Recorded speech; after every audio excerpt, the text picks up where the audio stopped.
Assalamualaikum, salam kenal dan salam sukses selalu untuk para sobat kahor dimanapun kalian berada.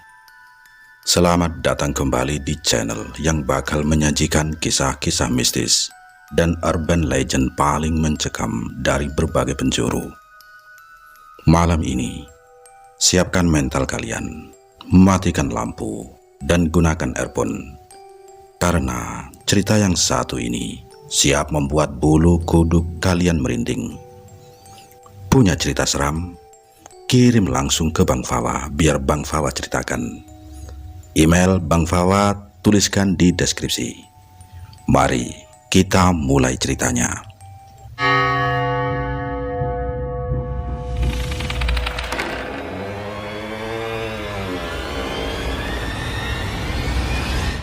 Kabar horor.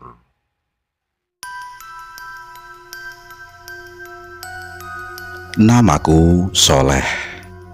Aku sudah 11 tahun bekerja di tambak udang milik PT Nusantara Aqua Marine.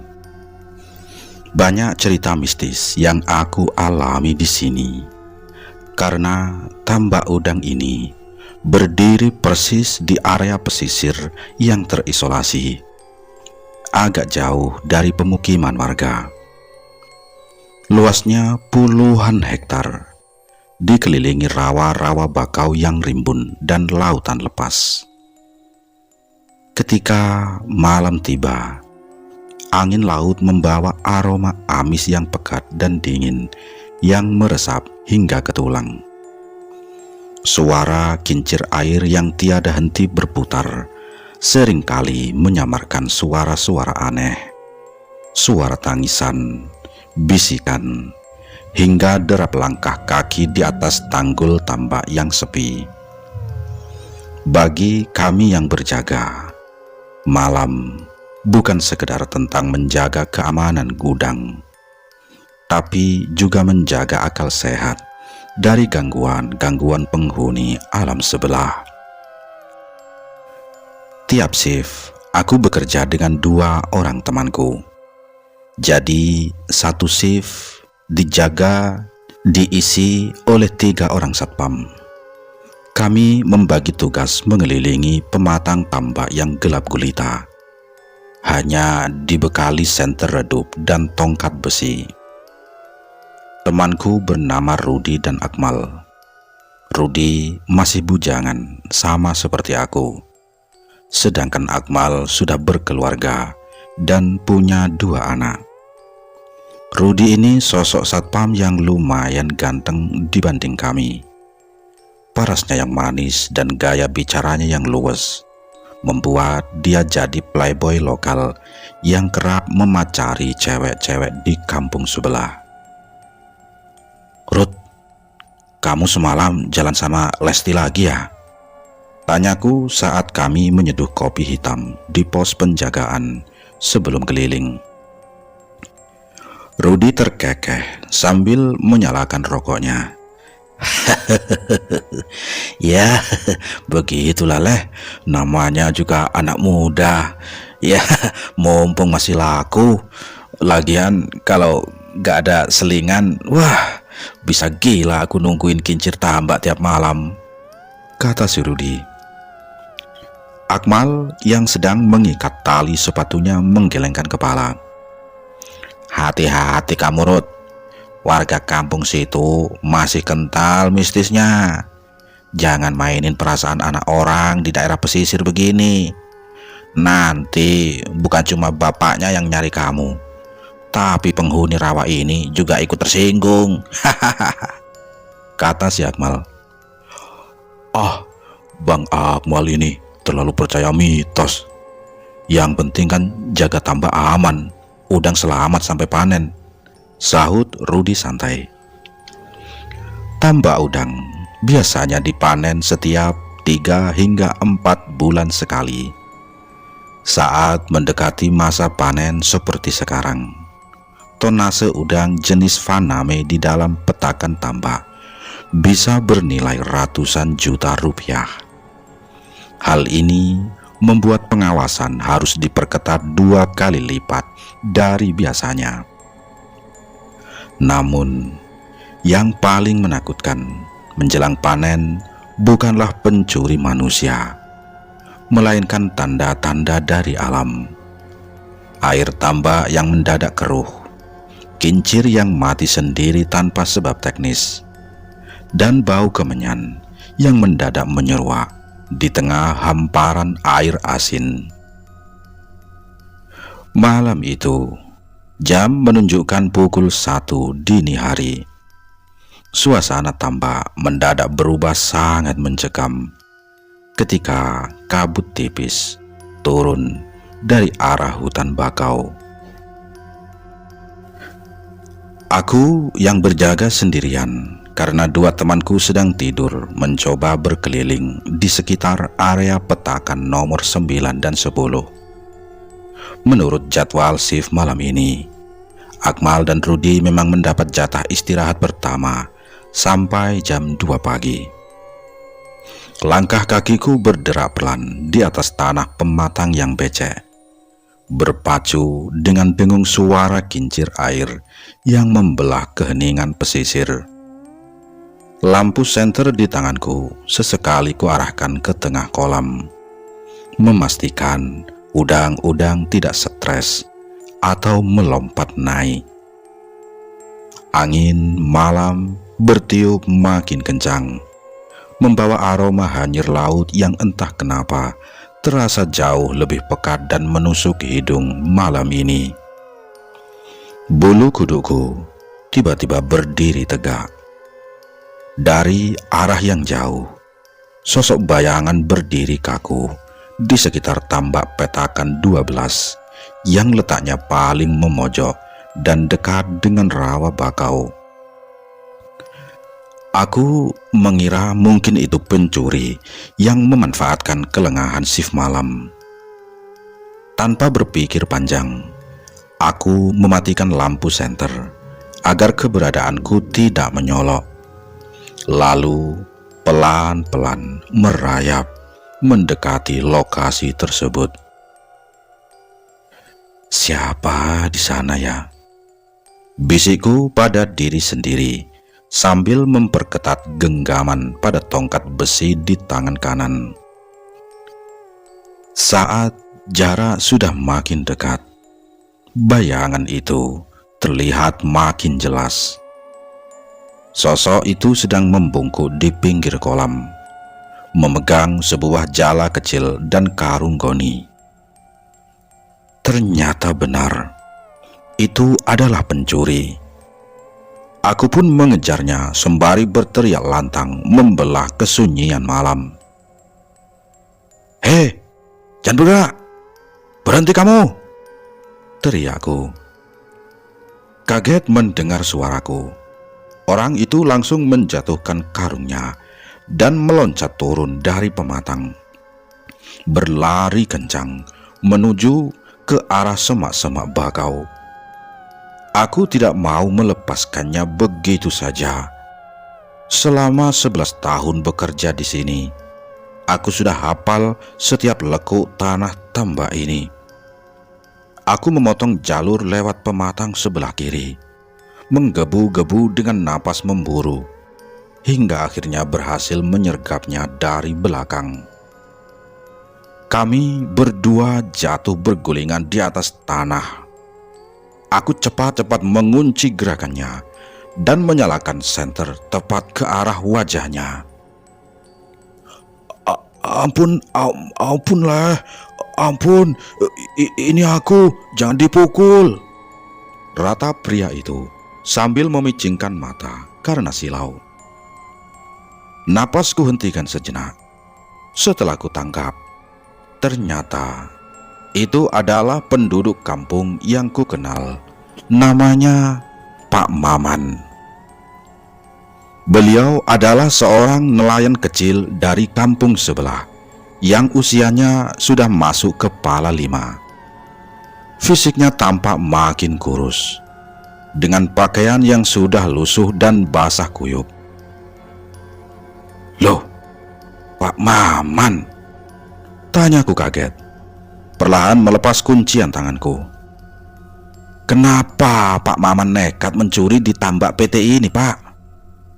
Nanti kalau ketahuan koordinator satpam atau anak-anak yang lain, Pak Maman bisa dipukuli sampai babak belur, kataku.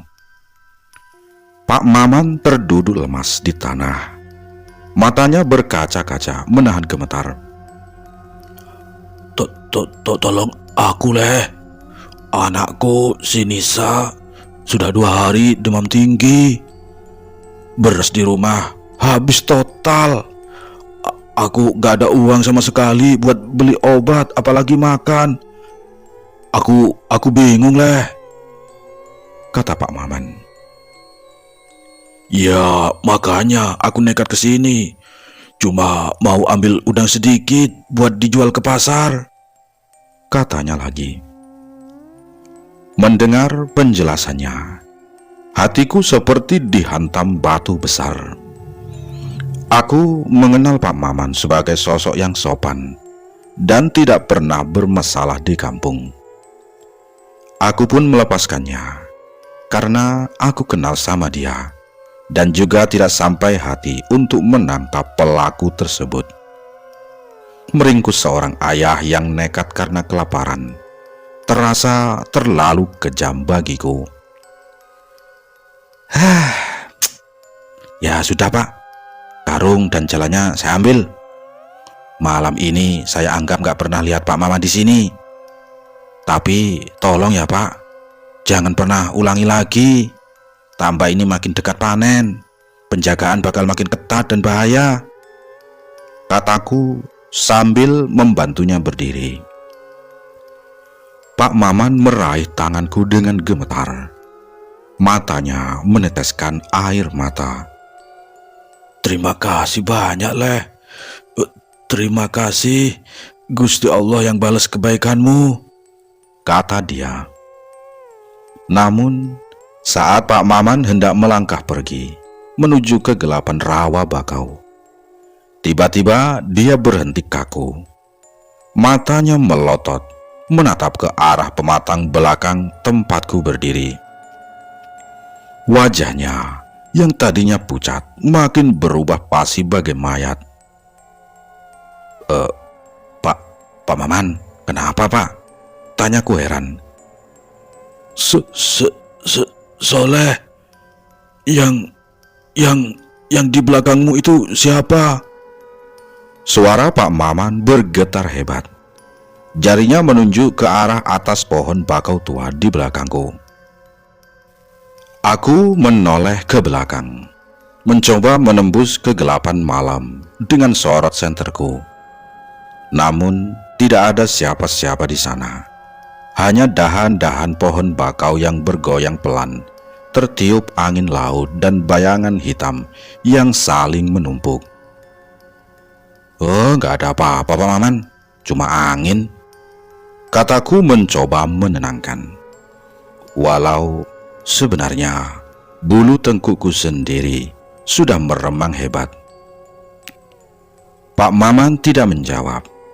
Tanpa mengucap sepatah kata pun lagi, pria tua renta itu langsung berbalik dan sedikit berlari cepat menembus kegelapan rawa bakau, seolah-olah sedang dikejar oleh sesuatu yang sangat mengerikan. Melihat Pak Maman berlari dalam ketakutan dan membayangkan kondisi keluarganya di rumah, rasa kasihan kembali menyeruak di hatiku. Karena aku juga tidak tega dengan Pak Maman, aku pun menyusul langkahnya sebentar. Dari jarak yang tidak terlalu jauh, aku memanggilnya pelan. Pak Maman, tunggu sebentar, Pak, tunggu. Pak Maman menghentikan langkahnya. Tubuhnya masih bergetar. Aku mendekat, merogoh dompet dari saku celana seragamku, lalu mengambil 2 lembar uang 50 ribuan yang tersisa. Aku menyodorkan uang itu ke tangannya. Ini, Pak, cuma ada sedikit uang simpanan saya. Pak Maman pakai buat beli obat untuk anaknya ya. dan beli beras. Besok jangan kesini lagi ya, bahaya, ucapku tulus. Mata Pak Maman berkaca-kaca. Ia menerima uang itu dengan tangan gemetar. Leh, kamu baik sekali. Tapi tolong Leh, kamu harus ekstra hati-hati malam ini. Yang tadi di belakangmu itu sepertinya bukan manusia. Dia seperti mengambang di atas pohon, kata Pak Maman.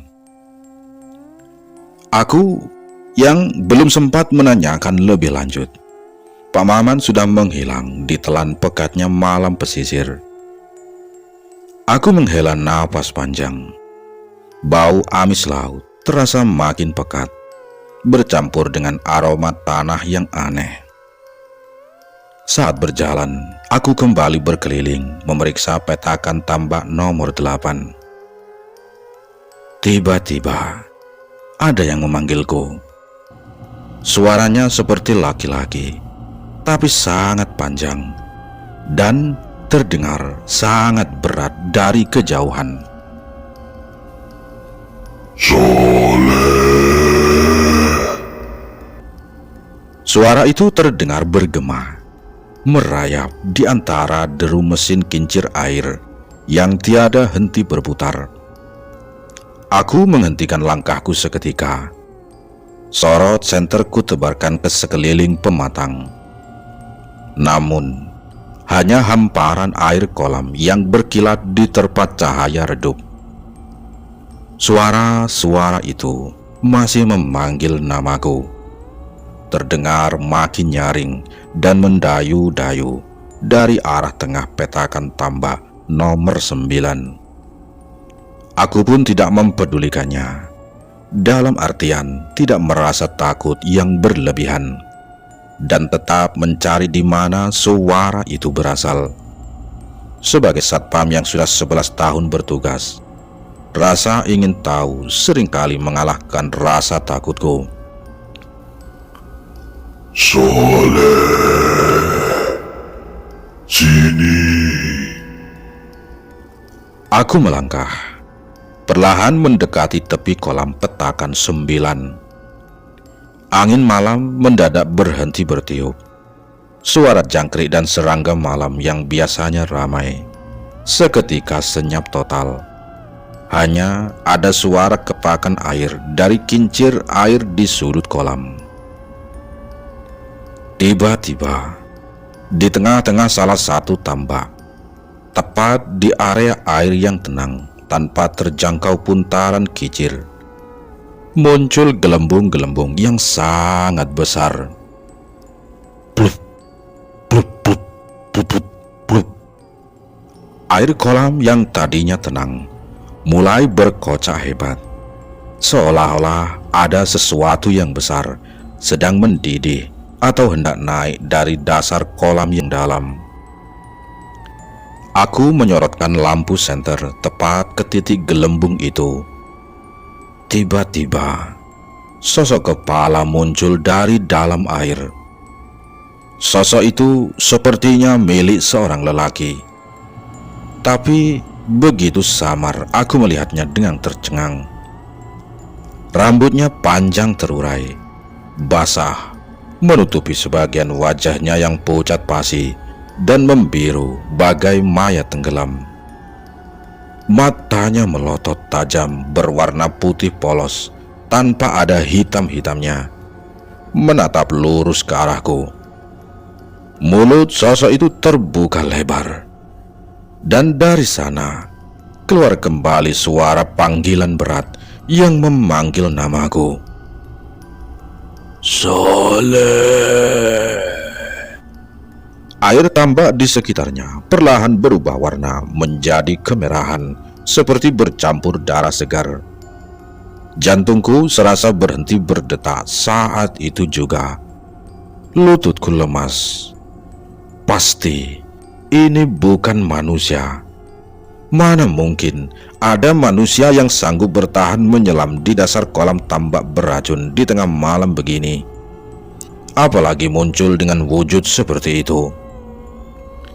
Tanpa membuang waktu sedikit pun, aku memutar badan. Napasku memburu. Kesadaranku penuh terisi kepanikan.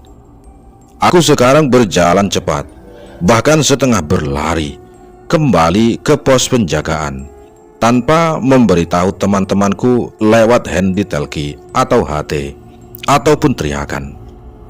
Karena tenggorokanku mendadak kaku dan terkunci rapat. Yang ada di pikiranku saat itu hanyalah satu: aku harus segera kembali ke pos dan berada di dekat manusia yang lain. Dengan napas tersengal-sengal dan peluh dingin yang membasahi seluruh seragam, aku menendang pelan pintu kayu pos penjagaan. Bah! Langkah kakiku sempoyongan saat menaiki undakan semen. Aku sampai di pos, dan ternyata teman-temanku yang tertidur sudah bangun dan sedang menikmati kopi hitam yang masih mengepul di atas meja. Rudi yang sedang mengaduk kopi menoleh kaget melihat wajahku yang pucat pasi bagai kertas linen. Loh, kamu kenapa? Muka kok sampai putih bersih gitu kayak ketemu wewe gombel, kata si Rudi. Akmal yang menyandar di dinding pos ikut mengernyitkan dahi. Ia meletakkan cangkirnya perlahan-lahan. Kenapa kamu Ada maling? Atau ada apa di luar sana? Kata si Akmal. Aku tidak langsung menjawab. Dengan tangan gemetar hebat, aku menyambar gelas air putih dingin di atas meja dan meminumnya sampai tandas selesai. Dedaun telingaku masih terasa panas, dan gema suara berat yang memanggil namaku di tengah tambak tadi masih terngiang-ngiang jelas di kepalaku. Bukan maling, Bang Rud, kataku dengan suara serak, mencoba menata napas yang masih memburu. Aku menceritakan kejadian yang aku alami barusan dari awal sampai akhir. Mulai dari pertemuanku dengan Pak Maman yang nekat hendak mencuri udang demi obat anaknya, uang simpanan yang kuberikan untuknya, hingga puncaknya saat aku mendengar panggilan gaib dan menyaksikan sendiri gelembung air besar serta sosok lelaki bermata putih polos yang keluar dari dasar petakan tambak nomor 9. Rudi yang tadinya hendak tertawa perlahan mengatupkan bibirnya rapat-rapat. Suasana di dalam pos yang tadinya hangat oleh aroma kopi mendadak berubah menjadi dingin dan mencekam. Akmal menghela napas panjang. Ia mengusap wajahnya yang tampak lesu, lalu menatapku dengan tatapan yang dalam. Rupanya kamu dijumpai sama penghuni petakan 9, ucap Akmal pelan. Maksudnya bagaimana, Bang Akmal? Abang tahu soal sosok itu? Tanyaku menuntut penjelasan. Dan mereka menceritakan memang pernah dulu ada yang dibunuh di sini. Mayatnya ditemukan di dalam tambak. Rudi yang ternyata sudah pernah mendengar rumor itu dari warga kampung ikut menimpalinya dengan raut wajah serius. Itu kejadian sekitar 8 tahun lalu, sebelum kamu pindah jaga ke petakan area utara daerah sini, kata Rudi. Dulu ada salah satu teknisi tambak yang berselisih paham soal bagi hasil panen sama sekelompok orang luar, Suatu malam dia dipukul dari belakang dan tubuhnya diikat batu lalu ditenggelamkan hidup-hidup di dasar petakan nomor 9 ini. Mayatnya baru mengapung 3 hari kemudian pas air mau disedot, kata Bang Akmal. Rudi mengangguk pelan. Iya leh, katanya ya itu sering muncul menjelang panen besar. Dia suka memanggil nama satpam yang lagi ronda sendirian. Orang kampung percaya kalau dia muncul dan berubah jadi air darah, itu pertanda kalau dulunya darahnya itu menuntut keadilan yang belum tuntas. Mendengar penjelasan itu, tubuhku merinding seketika. Mitos dan cerita simpang siur yang selama ini ku dengar dari mulut ke mulut akhirnya mewujudkan nyata di depan mataku sendiri. Sosok itu bukan sekedar penampakan untuk menakut-nakuti, melainkan jejak tragedi kelam yang pernah terkubur di bawah riak air tambak PT Nusantara Aqua Marine. Malam semakin larut, suara kincir air dari kejauhan masih terus berputar, menyuarakan ritme monoton yang kini terasa jauh lebih mistis dari biasanya. Kami bertiga memilih untuk tetap berjaga bersama di pos hingga fajar menyingsing. Tak ada lagi yang berani mengelilingi petakan 9 seorang diri. Sejak malam mengerikan itu, aku tetap bertugas sebagai satpam tambak. Bekerja di belantara pesisir memang selalu penuh dengan teka-teki alam dan misteri tak kasat mata. Dan aku menganggap mungkin itu sebagai pengalaman horor yang berharga. Sebuah peringatan bahwa di balik luasnya hamparan air tambak yang memberi kehidupan, ada sejarah dan dimensi lain yang harus selalu kami hormati keberadaannya. Demikian kisah ini. Wassalam.